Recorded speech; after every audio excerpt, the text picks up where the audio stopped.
Miss Belinda Chandra. How do you know my name? Name confirmed.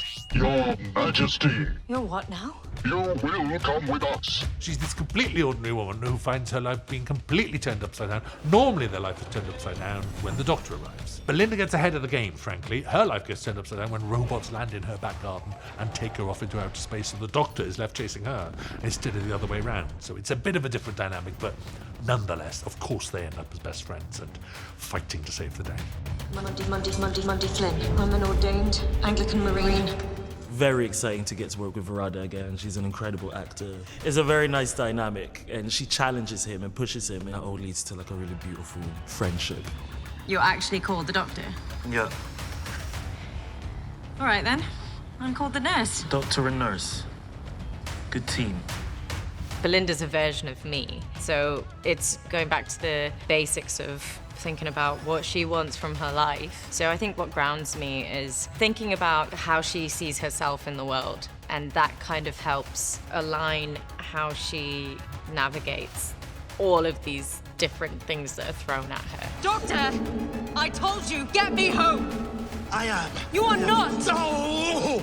This might be the long way round, Miss Belinda Chandra, but hold on tight, because this is going to be quite a ride.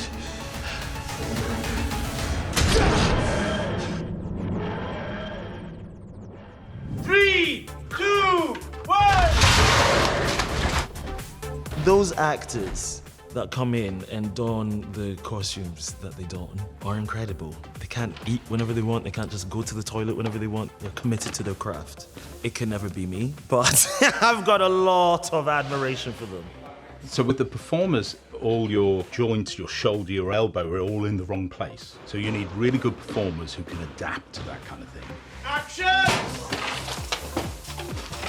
And also we had a very strict kind of measurement. So basically, if you got someone who's just an inch too tall, and their arms were just a bit longer, they couldn't move it.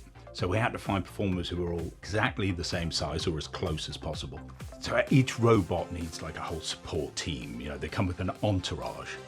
You basically have dressers, people who can get everyone into the suits, out the suits. In between takes, you want to get everyone out or as stripped down as possible. Everything was made so we could quick release the arms and get those off, because that was a difficult pose to be in. Just keep coming forwards. Yeah, keep coming forwards. It's even better than what I imagined. There's a scale to them that sometimes you don't get with something that's more of a costume. They could lift their arms up, and it was enormous. That arm span was huge, and they could kind of grab things. It was great. Before we all run away, guys, there's 4 people who've worked extremely hard. I think they deserve a big round of applause. Our robots, Stephen, Lucas, Robert, and Charles, guys.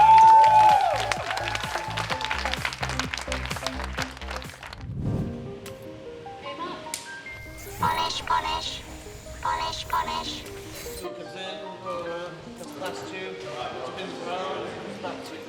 All right, little fella. Polish, polish. Oh, he's so cute. I love Scoot. The design is based on 1950s era hardware and cars. The challenging thing about this little guy is giving him motion that you've not seen before on generic little robots. So we gave him what you call omni wheels. And these little wheels here, if you turn them in such a way that they're opposing each other, he will move laterally as well. So this guy goes forwards, backwards, pivots, and moves sideways in any direction as well. And by combining all those motions, this guy gets to dance around on set. I felt it would be more interesting to be able to give it a little bit more life, so he could sort of like peek out from behind something and then duck back. If I open this guy up and turn him around, you get to see what's in there. He's a very, very high-tech little robot for a little 50s era throwback.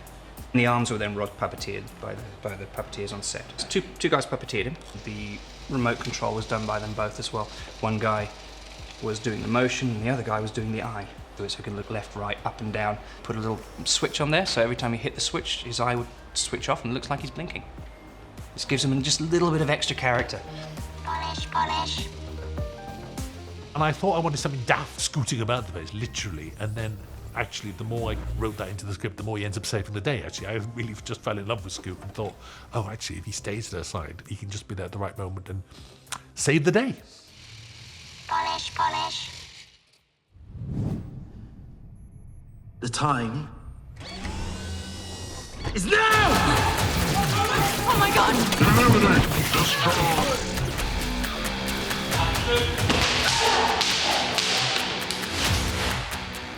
The robo chamber was incredible. I just remember it as like everyone just running and screaming.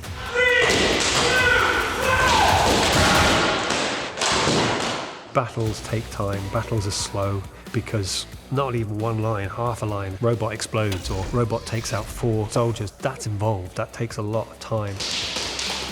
Derek Lee was our stunt coordinator who does the whole show, and he had his team abseiling from those 2 holes up there. Quite exciting today. Some abseiling going on. Got 4 people coming out, or 3 people making it to the floor, and 1 dying halfway down.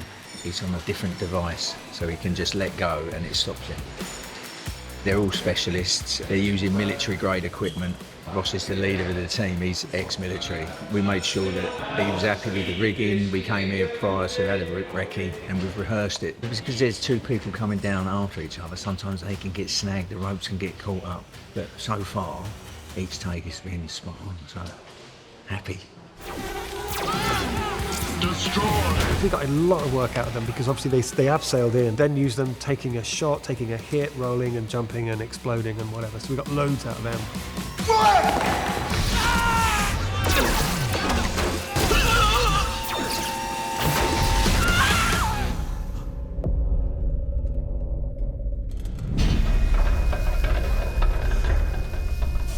Belinda, beloved, behold!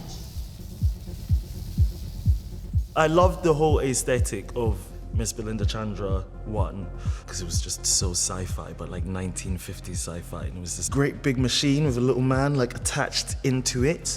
Are you all right? I am supreme. So I've been to Millennium and had fittings, sort of tried little bits on, but they were still sort of working out little bits, and so today will be the first time where I've properly had it on. Still feels a bit surreal I'm doing it. I don't think it'll settle in properly until I'm on set. More comfortable than I thought it would be. It was an interesting thing because we're trying to create a character that is kind of part of a set. So it's a real combination. Ourselves and the art department really had to kind of figure out where the art department ends, where our creature build takes over, and how to blend the 2 things together. We wanted it to be epic and have lots of scale and feel as huge and regal as it should do. So we had this idea that we would repurpose the robo chamber as the air generator chamber. And we thought it would be really fun to place the AI generator head underneath the centerpiece of the set. So it felt like the whole set was a crown coming out of the top of his head. It's almost like his throne chamber or his throne room is an extension of him. He's got to feel like he's built into the set. So we had to reflect some of the textures and the detailing. And once he was in there, he literally was a part of the set. You know, he came in, we bolted him in, screwed him in, added tubes in, and he just blended into it. It's not AI. It's Al. Alan Budd? Belinda. Oh my god. I was just walking on set and I saw this sort of metallic thing and assumed it was like going to be one of the robots or something, and then he opened his mouth and I was like, it's Johnny. It's him. Oh my god. And in the whole setup as well, he's absolutely terrifying. Action!